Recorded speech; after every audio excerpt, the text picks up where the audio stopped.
Hello friends, welcome to healthy food chef. இன்றைக்கி நம்ம ரொம்பவே பாரம்பரியமான பிடி கொழுக்கட்டை எப்படி செய்கிறதுன்னு பார்க்கலாம்.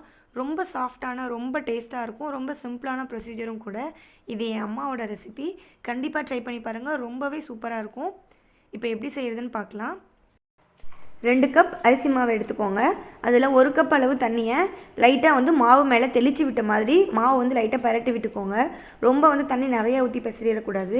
லைட்டாக மாவில் ஈரம் இருக்கிற மாதிரி பரட்டிக்கோங்க. இந்த மாதிரி பதத்துக்கு பரட்டிட்டு நார்மலாக இட்லி பானையில் தண்ணி ஊற்றி இட்லி தட்டில் துணியை விரித்து போட்டு நம்ம லைட்டாக தண்ணி ஊற்றி பிசைஞ்ச மாவை அதில் போட்டு மூடி வச்சு ஒரு 5 நிமிஷம் வேக வச்சுக்கணும். வேக வச்சு எடுத்தோம் அப்படின்னா மாவு லைட்டாக சூடாக இருக்கிறதுக்காக தான். மாவு நல்லா வெந்துடும். அதுக்கப்புறமே மாவை தனியாக ஒரு பாத்திரத்தில் எடுத்து வச்சிடலாம். இப்போ கொழுக்கட்டை செய்கிறதுக்கு தேவையான பொருள் பார்க்கலாம். நான் வேர்க்கடலை தோலோடு எடுத்திருக்கேன். இது ஃபஸ்ட்டு தோல் ஃபுல்லாக நீக்கிடுங்க. அரை மூடி தேங்காயை துருவி எடுத்து வச்சுக்கோங்க. இப்போ அடுத்து பொட்டுக்கடலையை ஒரு 100 கிராம் அளவுக்கு பொட்டுக்கடலையை கொஞ்சம் முக்கால் பதத்துக்கு நல்லா அரைச்சி எடுத்துக்கோங்க. ரொம்ப பவுடராக்கிற வேணாம். இப்போ நம்ம எடுத்து வச்சுருக்கிற தேங்காயை இந்த பொட்டுக்கடலையில் சேர்த்துக்கலாம். நிலக்கடலையை தோல் உளித்து எடுத்தாச்சு. இதில் 2லேருந்து 3 ஏலக்காயை சேர்த்து நல்லா கொரன்னு அரைச்சி எடுத்துக்கோங்க. இந்த பதத்துக்கு இதையும் ரொம்ப பவுடராக்கிற வேணாம், முக்கால் பதத்துக்கு அரைச்சிக்கோங்க. இப்போ நம்ம எடுத்து வச்சுருக்கிற பொட்டுக்கடலை தேங்காய் மாவில் இந்த நிலக்கடலையை சேர்த்துக்கலாம். இப்போ இதை கொட்டிட்டு நல்லா மிக்ஸ் பண்ணிக்கோங்க. கருப்பு எள்ளு எடுத்திருக்கேன். இதில் கொஞ்சம் மண் இருக்கிற மாதிரி இருக்கும். அதனால் இதை நான் தண்ணியில் அலசிட்டு எடுத்திருக்கேன். இப்போ வடை சட்டியில் வெறுமண்ண எண்ணெய் எதுவும் ஊற்றாமல் லைட்டாக இந்த எள்ளை வறுத்துக்கலாம். இது கொஞ்சம் நல்லா வாசம் வரும். அந்த ஸ்டேஜில் நல்லா வறுத்துட்டு அடுப்பு ஆஃப் பண்ணிவிட்டு இந்த எள்ளை லைட்டாக கையிலேயே நம்ம வேர்க்கடலை தோல்லாம் உளிக்கிற மாதிரி கையிலேயே ஒரு தேய்ச்சிட்டு நம்ம அந்த மாவில் மிக்ஸ் பண்ணிக்கலாம். இப்போ அரிசி மாவு பாருங்கள் நல்லா வெந்து வந்துடுச்சு. நம்ம இட்லி பானையில் வேக வச்சது. ஸோ இப்போ இந்த மாவில் நம்ம அரைச்ச எல்லா பொருளையுமே ஒன்றா சேர்த்துக்கலாம். பொட்டுக்கடலை மாவு, தேங்காய், நிலக்கடலை அரைச்சது, வறுத்த எள்ளு எல்லாத்தையுமே சேர்த்து அரிசி மாவில் போட்டு நல்லா மிக்ஸ் பண்ணிக்கோங்க. எல்லாமே ஒன்றோட ஒன்றா நல்லா மிக்ஸ் ஆகிற மாதிரி இந்த மாதிரி குலுக்கி விட்டுக்கோங்க. அடுத்தது நான் உருண்டை வெல்லம் 1 எடுத்திருக்கேன்.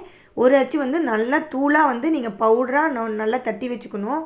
அப்போ தான் மாவில் ஃபுல்லாக மிக்ஸ் ஆகிட்டு ரொம்பவே நல்லாயிருக்கும். இல்லைன்னா அங்கங்கே இனிப்பு இல்லாமல் இருக்கும். நான் ஒரு அச்சு எடுத்திருக்கேன். நீங்கள் நல்லா பெசரிட்டு அதுக்கப்புறம் இனிப்பு வேணும்னா எக்ஸ்டெண்ட் பண்ணிக்கலாம். இப்போ நம்ம தட்டி வச்சுருக்கிற அந்த வெல்லத்தை நம்ம எடுத்து வச்சுருக்கிற அரிசி மாவோடு சேர்த்துக்கலாம். இப்போ மாவோட வெல்லம் ஃபுல்லாக நல்லா மிக்ஸ் ஆகிற மாதிரி கலக்கிக்கோங்க.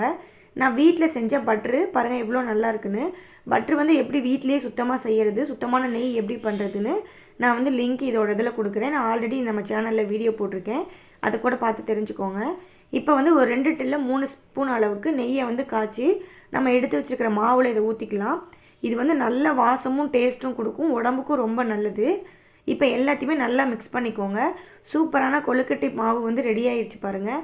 இப்போ இதை நம்ம கையில் நல்லா இறுக்கி பிடிச்சோம் அப்படின்னா அது பிடி கொழுக்கட்டை நமக்கு கிடச்சிடும். கையில் இந்த மாதிரி நம்ம இறுக்கி பிடிச்சி நார்மலாக இட்லி பானையில் எப்படி இட்லி வேக வைப்போமோ அது மாதிரி தண்ணி ஊற்றி பாத்திரத்தில் துணியை விரித்து போட்டு நமக்கு தேவையான கொழுக்கட்டையெல்லாம் பிடிச்சி ஒரு 5 நிமிஷம் மூடி போட்டு வேக வச்சோம் அப்படின்னா அது நல்லாவே வெந்து வந்துடும். நம்ம ஆல்ரெடி மாவை வேக வச்சது தான், அதனால் ரொம்பவே சாஃப்டாக இருக்கும். பெரியவங்கலேருந்து சின்ன பசங்க வரைக்கும் இதை ரொம்ப விரும்பி சாப்பிடுவாங்க. நார்மலாக மாவு செஞ்சு அதில் பூரணம் வைக்கிறது பசங்க சப்புன்னு இருக்குன்னு சாப்பிட மாட்டாங்க. இது ரொம்ப நல்லாயிருக்கும். ரொம்பவே அதிகமாக சாப்பிடுவாங்க. ரொம்பவும் உடம்புக்கு நல்லது. கண்டிப்பாக செஞ்சு பாருங்கள், உங்களுக்கு ரொம்ப பிடிக்கும். உங்களுக்கு பிடிச்சிருக்கு அப்படின்னா என் சேனலை சப்ஸ்கிரைப் பண்ணுங்கள், லைக் பண்ணுங்கள், ஷேர் பண்ணுங்கள். மீண்டும் இன்னொரு நல்ல ஒரு பாரம்பரியமான ரெசிபியில் உங்களை சந்திக்கிறேன். தேங்க்யூ.